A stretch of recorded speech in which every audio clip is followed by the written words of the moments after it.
Gulf sheikdoms do it. Governments worried about food security do it. Even Chinese state corporations do it. According to Oxfam, more than 2 million square kilometers in the last decade have been grabbed, two-thirds of them in Africa.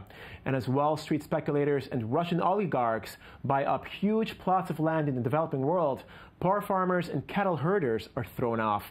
With us in the studio is Clarity Capital analyst Sam Chester for a deeper look at this worrying phenomenon. Mr. Chester. It's a pleasure. Thanks for joining us. So what exactly is going on here? Who is buying up this land? Where are they buying it? Why? So let's start with some background. In 2007, 2008, grain prices soared and went up dramatically across the world. When this happened, countries who were worried about their food security, countries like Saudi Arabia, South Korea, and others that you mentioned, started looking to provide for their food security by buying up land tracts in the global south.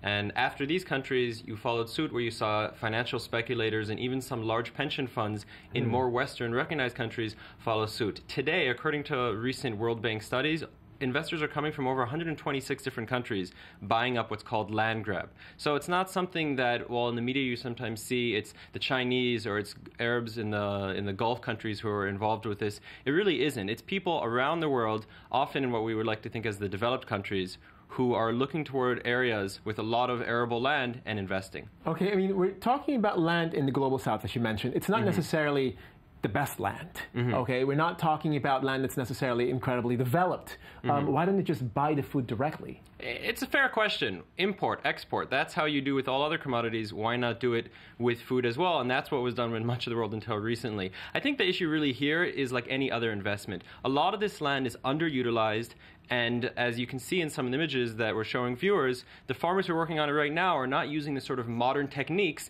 that could raise production. So from an investor standpoint, we can go in, we can buy the land, bring in modern farming techniques, and produce a lot more than what the locals are doing right now. It could be a win-win situation, so to speak, technically speaking. But hold on, before we go on, how much land are we talking about here? How much are they buying? There's a lot of unknowns. There's a lot of unknowns in terms of how much land, how much of the land that is being invested, where is it going? There's a lot of questions. The studies are really not showing us enough. What we do understand is that it's anywhere from 1 to 2% of all arable land in the world is involved with this. Now, 1 to 2% might not sound like that much. Put that into perspective, that's more than the total land area of France and Germany combined. So we're talking about huge areas of countries in South America, in Africa, even Australia, Indonesia that are affected by this. Okay. I mean, I actually read something in an article as well. It was a little disturbing about a sheikh from a Gulf state, I'm not entirely sure where from, who had bought up a piece of land, I think in Tanzania, just for recreational use, essentially for killing leopards, so to speak. There's one How much of that is happening? So one researcher wrote about this in a popular account that when he was in Tanzania, which was one country very much affected by this, he got to one area where his phone then told him, you have essentially entered United Arab Emirates territory because there was a huge tract of land that had been bought up by a UAE military figure. With what they were doing on that land exactly, obviously is up to the owners once they purchase it. To really look at the damage, why people are concerned about this, and why, therefore, it's getting a lot of media attention, a lot of the local farmers and cattle herders, they're moved off the land by the local governments. The local governments take the proceeds from the sale, and the locals are left with nothing. They no longer have their ancestral land, and they don't have any work that they can go to. Secondly, the countries where a lot of this is happening, as we've mentioned, Tanzania, Sudan, these are countries that face food shortage problems. So they're selling off their very best land, the land that can produce food, and then they're turning around to their local populations and having to give them food handouts from the United Nations and others. Right.